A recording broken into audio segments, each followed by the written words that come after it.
1절에서 14절인데요. 우리 1절에서 10절까지만 읽도록 하겠습니다. 우리 다 같이 자리에서 일어나셔서 구약성경 419페이지입니다. 사무엘상 9장 1절에서 10절까지만 저와 여러분이 한 절씩 교독하도록 하겠습니다. 베냐민 지파의 기스라 이름하는 유력한 사람이 있으니 그는 아비엘의 아들이요 스롤의 손자요 베고랏의 증손이요 아비야의 현손이며 베냐민 사람이더라. 기스에게 아들이 있으니 그의 이름은 사울이요 준수한 소년이라. 이스라엘 자손 중에 그보다 더 준수한 자가 없고 키는 모든 백성보다 어깨 위만큼 더 컸더라.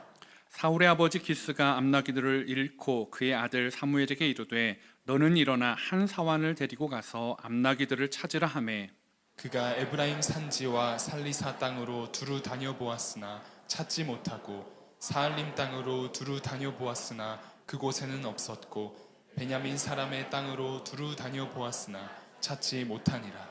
그들이 숲 땅에 이른 때에 사울이 함께 가던 사환에게 이르되 돌아가자. 내 아버지께서 암나기 생각은 고사하고 우리를 위하여 걱정하실까 두려워하노라 하니 그가 대답하되 보소서 이 성읍에 하나님의 사람이 있는데 존경을 받는 사람이라. 그가 말한 것은 반드시 다 응하나니 그리로 가사이다. 그가 혹 우리와 갈 길을 가르쳐 줄까 하나이다 하는지라. 사울이 그의 사환에게 이르되 우리가 가면 그 사람에게 무엇을 드리겠느냐? 우리 주머니에 먹을 것이 다하였으니 하나님의 사람에게 드릴 예물이 없도다. 무엇이 있느냐 하니 사환이 사울에게 다시 대답하여 이르되 보소서 내 손에 은 한 세겔의 4분의 1이 있으니 하나님의 사람에게 드려 우리 길을 가르쳐 달라 하겠나이다 하더라. 옛적 이스라엘의 사람이 하나님께 가서 물으려 하며 말하기를 선견자에게로 가자 하였으니 지금 선지자라 하는 자를 옛적에는 선견자라 일컬었더라. 사울이 그의 사환에게 이르되 내 말이 옳다 가자 하고 그들이 하나님의 사람이 있는 성읍으로 가니라. 아멘. 자리에 앉아주시기 바랍니다. 제가 지난주에도 언급드렸던 이 조명신 목사님의 책 태도 믿음을 말하다라는 거기에서는요 믿음을 태도다라고 말하고 있습니다. 그러면서 태도를 보면 믿음이 보인다라고 말하고 있더라고요. 그래서 오늘 이 문장에서 제목을 따왔습니다. 태도를 보면 믿음이 보인다. 여러분은 이 말에 동의가 되어지시나요? 여러분은 어떠세요? 저는 이 말이 완전 동의가 되는데요. 우리가 흔히 저분은 믿음이 좋아 라고 이렇게 생각하고 말하는 분들을 볼 때 어떤 분들입니까? 그분들의 모습에서 어떤 것들을 보고 믿음이 좋다라고 평가를 하십니까? 아마도 삶의 문제 앞에서 어떤 태도를 취하는가를 보고 그분의 믿음을 이야기할 때가 우리는 많이 있습니다. 아무리 그분이 나는 이것을 믿어 라고 막 강조하고 그것을 표현해도요 그것이 태도로 드러나는 것과 일치하지 않으면 우리는 그것을 그분의 믿음이라고 말하지 않습니다. 그냥 그 사람이 하는 말이라고 표현한다라는 거죠. 그래서 이 믿음이 태도가 되기 위해서는 한 번 보여지는 태도가 아니라 일관되게 보여지는 모습을 이게 보여주어야 한다라는 것입니다. 마치 우리가 산에 가면 등산로가 있지 않습니까? 여러분 등산로를 누가 만들죠? 나라에서 만듭니까? 보통 막 나라에서 뭐 계단도 하고 하지만 사실 그렇게 하기 전에 이미 등산로는 나 있습니다. 누가 만들까요? 등산객들이 계속 빈번하게 그 길로 올라갈 때 풀이 없어지고 돌이 치워지고 나무가 꺾여지면서 그것이 등산로가 되어진다라는 것입니다. 즉 수많은 반복된 걸음이 등산로를 만드는 것처럼 우리의 수많은 태도들이 드러나는 태도들이 우리의 믿음을 보여주는 길이 되어진다라는 것입니다. 그리고 그 믿음은 보여지는 길로서 태도로서 우리의 믿음이 어떠한가를 사람들은 주님은 보고 계시다라는 거죠. 그렇다면 여러분의 믿음은 어떤 방향을 향해서 계속 길을 내고 있으신가요? 여러분은 이 신앙의 인생의 여정의 산을 어느 쪽으로 어떤 방향으로 어떤 루트로 올라가고 있으십니까? 결국에 우리 마음의 길, 믿음의 길은 내가 자주 생각하고 내가 내고 싶은 쪽으로 날 수밖에 없는데 과연 우리의 등산로, 우리의 믿음의 태도의 길은 어느 쪽으로 길이 나고 있냐라는 거죠. 오늘 저는 사울이라는 사람의 이 삶의 태도를 통해서 그의 믿음을 한번 여러분과 생각해 보기를 원합니다. 이스라엘 백성들은 사무엘에게 찾아와서 주변의 모든 나라처럼 우리도 왕을 좀 주십시오라고 지난주에 요청을 하였습니다. 그리고 그 요청에 하나님이 예비한 사람이 우리가 잘 아는 사울이었습니다. 여러분, 사울의 이름의 뜻을 아시나요? 사울은 구하여 얻은 사람이다 라는 뜻입니다. 여러분, 사울 이전에 구하여 얻은 사람이 한 명 나옵니다. 누구죠? 사무엘 있잖아요. 사무엘.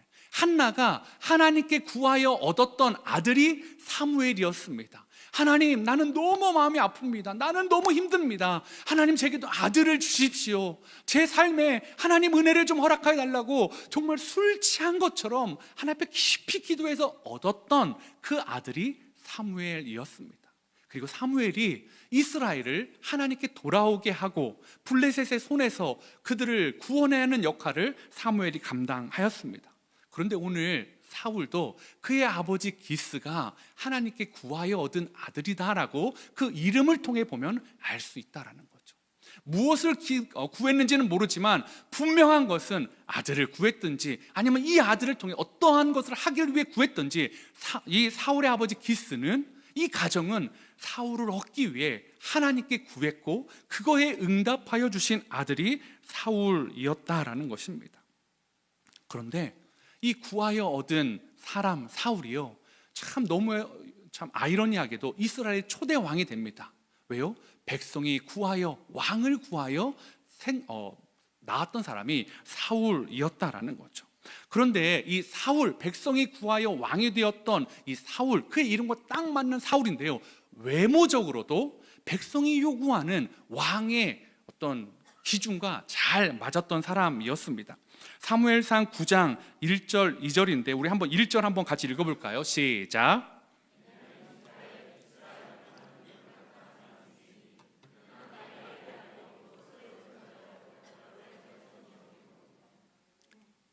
아비아의 현손이며 베냐민 사람이더라. 기스에게 아들이 있으니 그의 이름은 사울이요 준수한 소년이라. 이스라엘 자손 중에 그보다 더 준수한 자가 없고 키는 모든 백성보다 어깨 위만큼 더 컸다라고 말하고 있다라는 거죠. 사울의 아버지를 베냐민 지파, 그러니까 12 다른 지파와는 비교할 수 없지만 그 베냐민 지파 안에서는 유력한 사람이다라고 표현하고 있습니다. 즉 그 지파 안에서는 그의 가문이 경제력으로나 권세로 다른 가문에 전혀 뒤지지 않는 굉장히 힘 있는 가문이었다라는 것을 알 수 있죠. 가문만 그러냐? 정말 구하여 얻었는데 그 아들이 어땠냐면 준수한 소년이었다라고 말하고 있습니다. 물론 여기서 표현한 준수한 소년이라는 이 소년에 초점 마시고요, 사실은 이 사울의 이때의 나이가 대략 40세 전이었거든요. 왜냐하면 다음 장에 나오는 이 13장에 나올 때 사무엘이 왕이 될 때 40세였다라고 말하고 있습니다. 그러니까 준수한 소년이기보다는 준수한 중년, 꽃중년이 사울이었습니다. 근데 이 사울이 얼마나 보기에 아름다웠는지, 너무나 멋진 이 외모를 가진, 나중에 이제 오늘 말씀에 보면 이 잃어버린 암나귀를 찾으러 가지 않습니까?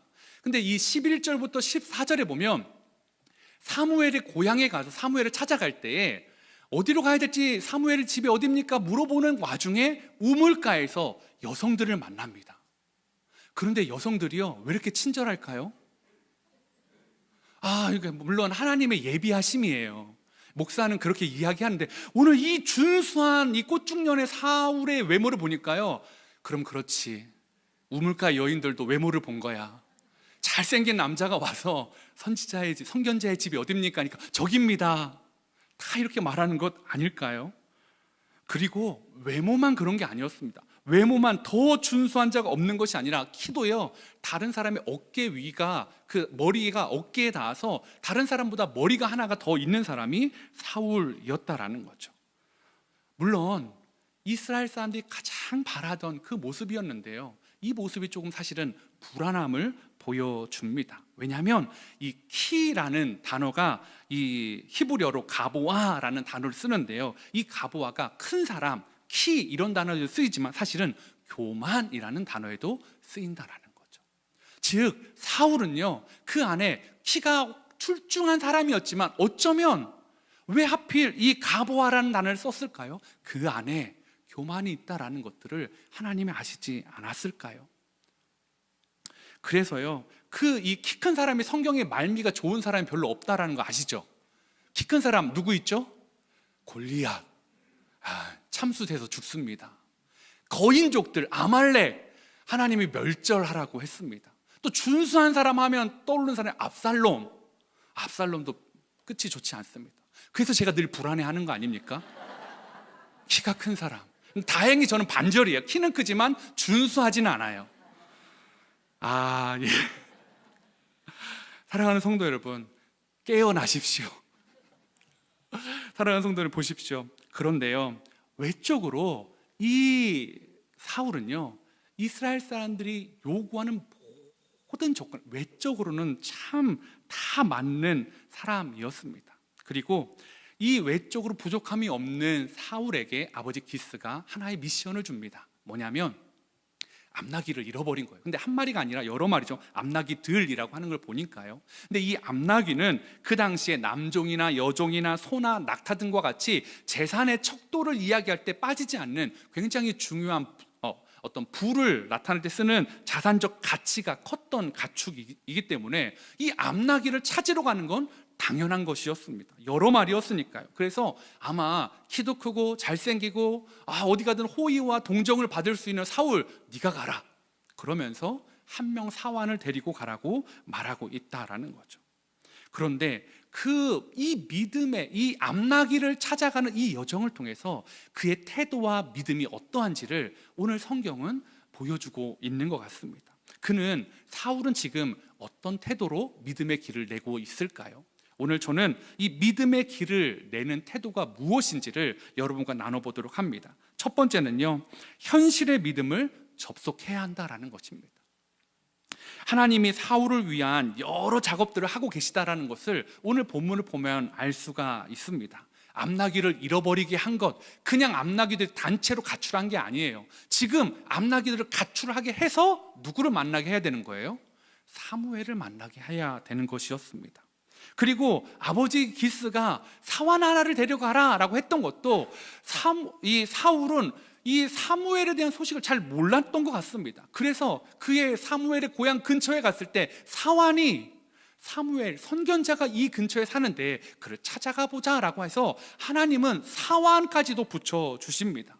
그리고 우리 돈이 없는데 선견자를 뵐 때 뭔가를 좀 가져가야 되지 않을까 했을 때 사환이 내게 4분의 1 세겔이 있습니다. 이걸 바칩시다 라고 말한 걸 보면 이 4분의 1 세겔도 하나님이 예비하여 주신 것 아니겠습니까? 하나님은요, 지금 사울을 사무엘과 만나게 하기 위해서, 사울을 하나님이 만나시기 위해서 이러한 일들을 준비하고 계셨다라는 것입니다. 그런데요, 이렇게 하나님이 잘 준비하고 계셨는데 지금 이 여정 가운데 사울에게 빠져 있는 게 하나 있다라는 거죠. 모든 하나님의 준비도 있고 하나님을 알고 있는 사환도 붙여주시고 사무엘도 그를 기다리고 있는데 사울은 정작 하나님을 찾지 않는다라는 것입니다. 오늘 말씀해 보니까 사울이 온 땅을 다 두루 다녔습니다. 에브라임 산지, 살리사 땅, 사할림 땅, 베냐민 사람들의 땅을 다 암나귀들을 찾다가 숲 땅까지 왔다라는 거죠. 이 숲 땅 근처에 라마라는 사무엘의 고향이 있었는데요, 거기까지 거리로는 얼마 정도는지는 대충 알 수 없지만 수십 킬로가 되지 않았겠습니까? 그 땅들을 돌아다니면서 며칠 동안 돌아다니면 사흘 동안 성경에서는 암나귀를 찾으러 다녔다라고 말하고 있습니다. 사무엘상 9장 20절에 사흘 전에 일은 내 암나귀들을 염려하지 말라 찾았느니라. 이 사울이요, 딱 사울을 보자마자 네가 사흘 동안 찾아 헤맸던 그 암나귀 찾게 될 거니까 걱정하지 말라라고 말하고 있다라는 거죠.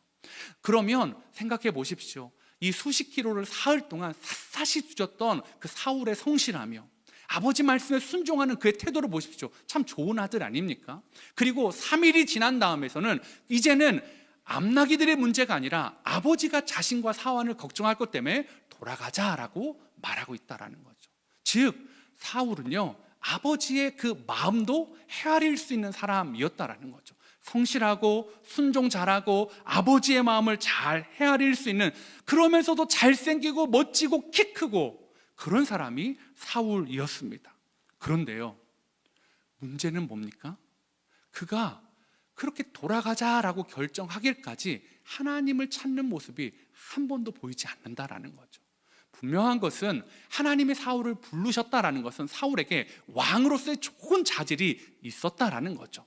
그런데 그 태도가 오늘 왜 지금 이 시점에는 드러나지 않는지는 모르겠지만, 어쨌든 지금 그의 암나귀를 찾는 이 과정, 인생의 가장 중요한 순간에 그에게는 믿음이 연결되어 있지 않습니다. 그 믿음을 연결시켜주기 위해서 애쓰는 사람이 사완이었고 사무엘이었다라는 것입니다.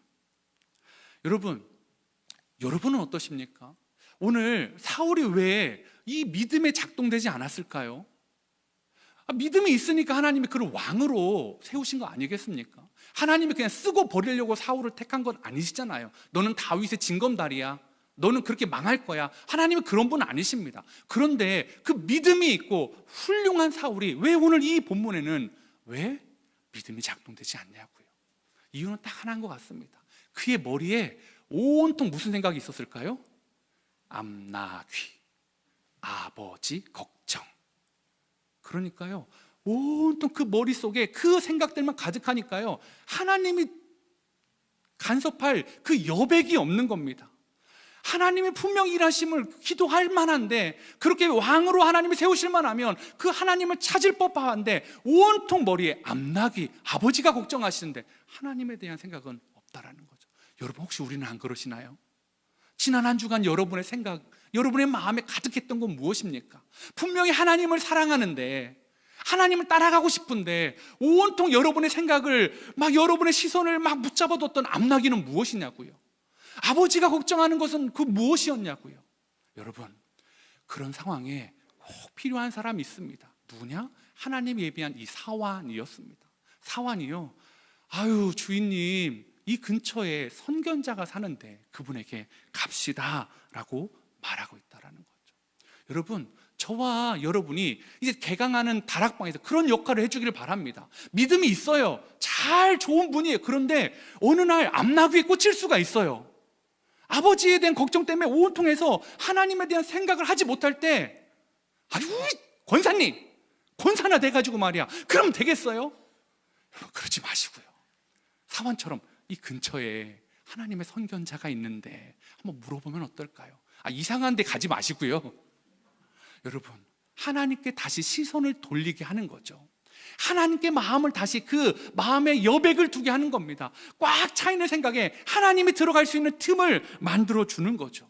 여러분, 이 사울의 사완만 그랬을까요? 아니요. 성경에 너무나 지극히 작은 자 중에 그 역할을 했던 사람이 많이 등장합니다. 특별히 여러분, 나아만 장군의 그 여종 이야기를 아시나요? 나아만은 아람 나라의 큰 군대 장관이었습니다. 왕이 가장 신뢰하는 그 군대 장관이 나아만이었습니다. 나가면 어디든지 승전보를 가져왔던 왕의 총애가 가득했던 장군. 그런데요, 그에게 육체적인 결함이 있었습니다. 그게 뭐였죠? 나병이었죠.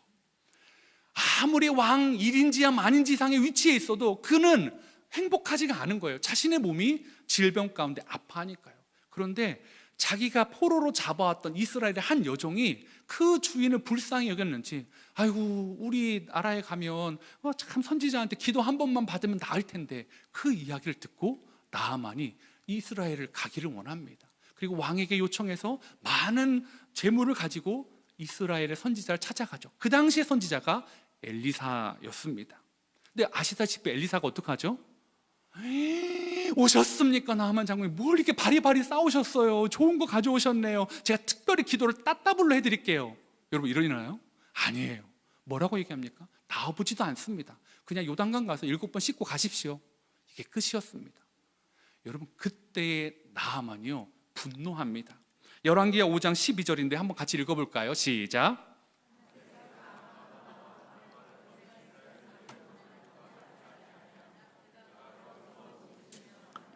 깨끗하게 되지 아니하랴 하고 몸을 돌려 분노하여 떠나니 하고 떠났어요. 그럼 이야기는 끝났어요. 안 나았죠. 평생 나병 환자로 살아야 됩니다. 그랬습니까? 아니었습니다. 13절이 있어요.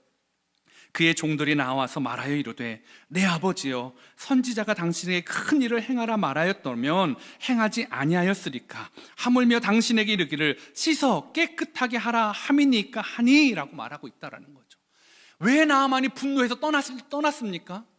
온통 생각에 야 요단강보다 우리 고향에 있는 강이 훨씬 더 깨끗해, 내가 왔는데 저거밖에 나를 이렇게 대우해? 라는 그 생각이요 가득하니까요 치료함을 받기 위해서 여기까지 왔는데 그건 다. 그런데 그 종들이 주인님 나의 아버지요 더 어려운 일을 시키면 안 했겠습니까? 그냥 들어갑시다. 여러분 그 종들의 말이 이 나아만이 깨끗하게 나음을 받는데 사용되어지고 있다라는 거죠. 사울도요 나아만도요 온통 원래의 취지, 원래의 목적을 다 잊어버렸습니다. 그런데 옆에 그것을 알려주는 사람이 있었다라는 거죠. 사랑하는 성도 여러분, 우리가 그런 공동체가 되기를 원합니다.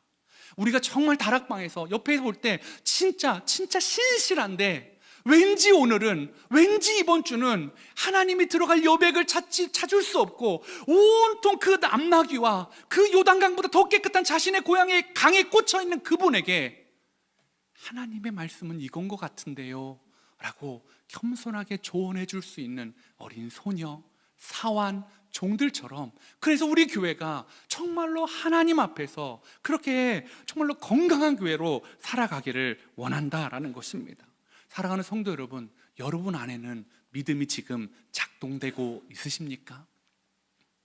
여러분 안에 여러분의 머리를 가득 채워놨던 오늘 그것이 암나기가 무엇이든지 간에 바라기는요 제가 여러분의 사환이 되기를 원합니다.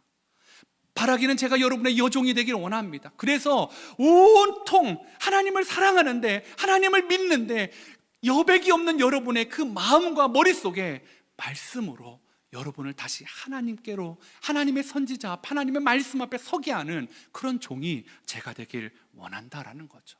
그럼 저는 누가 해주셔야 됩니까? 여러분이 해주셔야 되는 거죠. 함께 그린 교회는 그런 교회가 되기를 원합니다. 함께 그려가고 함께 하나님의 말씀을 받고 서로 권면할 수 있는, 그래서 함께 하나님의 그 믿음을 현실 가운데 구현할 수 있는 동역자들이 있는 교회가 되기를 소망해 봅니다. 믿음의 길을 내는 태도 두 번째는요, 순종의 방향성을 유지하라라는 것입니다.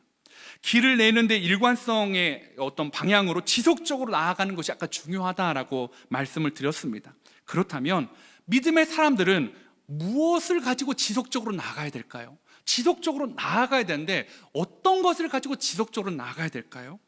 오늘 아까 읽었던 태도 믿음을 말하다에서는 이 목사님이 유진 피터슨의 그 말을 인용해서 이렇게 말합니다. 믿음은 한 방향으로 오래도록 순종하려는 사람에게서 엿볼 수 있는 태도다. 믿음이 뭐라고요? 한 방향으로 계속 나아가는데 무엇으로요?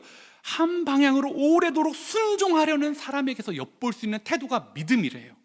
믿음은요 이랬다 저랬다 막 이 방향 저 방향이 아니라 하나님을 향해, 그 말씀을 향해 한 방향으로 나아가려고 하는, 순종하려고 하는 그것에서 엿볼 수 있는 태도가 믿음이다라는 것입니다.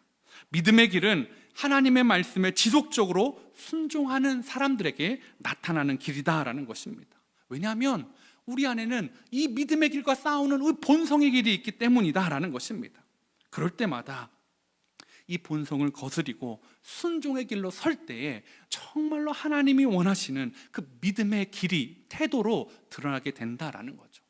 예전에 보면 한국교회 안에 정말 이런 더 성공해서 하나님의 이름을 높여드리자라는 이야기를 종종 했습니다. 이걸 고지론이라고 하는데요, 높은 곳을 차지하는 거예요. 사회에서 높은 곳, 내가 있는 곳 높은 곳을 차지해서 선한 영향력을 흘려보내준 것들을 이야기했습니다. 그래서요 정말 한때 정말 청년들이요 정말로 이 땅에서 높은 곳에 차지하려고 했습니다. 정말 자신이 가진 지식으로 높은 곳에, 자신이 가진 재물을 가지고 높은 곳에 서서 정말로 많이 섬기는 시대가 있었습니다. 그런데요, 그래서 지금 어떻습니까? 믿는 사람들이 더 많아졌나요? 교회가 더 존중받고 있나요? 하나님의 영광이 더 드러났나요? 아닙니다. 왜요? 그것까지는 좋았어요. 믿음의 고지를 점령하신 것까지는 좋았어요. 근데 그 다음에 문제가 발생했어요. 그곳에서 그 점령지를 사수하지 못하고 거기서 다 굴러떨어지기 시작한 것입니다. 물질로 올라간 사람이 물질에 삼켜지고, 지식으로 올라간 사람은 지식으로 삼켜지고, 경건의 모습으로 올라갔던 사람은 경건이 깨어져 버림으로 말미암아 그 높은 곳을, 그 고지를 사수하지 못하고 떨어져 내릴 때 세상이요, 그 사람들을 보고 더 조롱하는 것들을 우리는 많이 보았습니다. 아까 목사님 책에서 이렇게 이야기합니다. 그리스도인들이 성공해서 세상을 바꾸고 각계각층에 선한 영향력을 끼치는 것도 중요하다. 안 중요한 게 아닙니다. 중요합니다. 그러나 그보다 중요하고 우선되는 게 있대요. 그게 뭐냐? 바로 어느 곳에 있든 얼마나 높은 자리에 오르든 주님께 지속해서 순종하려는 일관된 태도가 형성되어 있느냐 하는 것이다. 신앙생활은 이런 태도를 기르는 일이다라고 말하고 있습니다. 이런 태도가 형성되지 않는 상태에서 고지론을 추구하는 것은 한낱 무용지물일 뿐이다. 오히려 높은 곳에서 악영향만 끼치기 쉽다.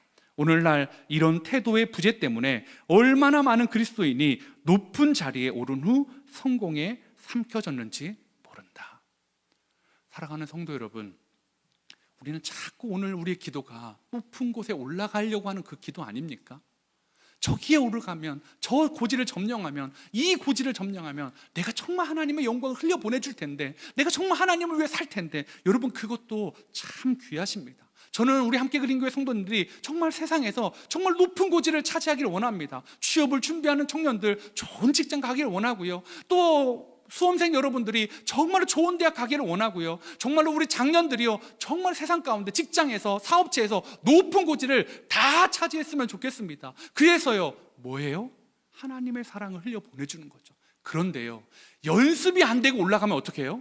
세상에 삼켜진대요. 누가 삼켜졌습니까? 사울이 삼켜졌습니다.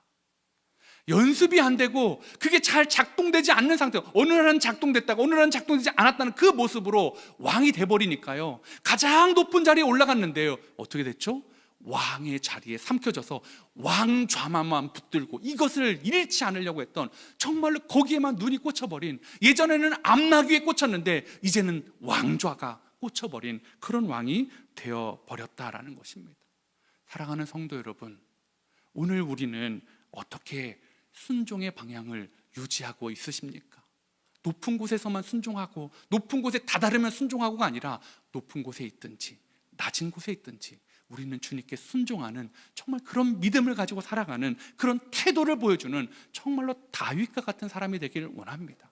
다윗을 생각해 보세요. 다윗은 삶의 방향성의 길이요, 순종으로 잘 나있던 사람이었습니다. 원래부터 그랬을까요? 아니요. 하나님이 사울을 반면교사 삼아서 철저하게 훈련시켰었습니다. 10여 년이 넘는 시간 동안에 고난 가운데, 환난 가운데, 광야 가운데 던져 놓으셨습니다.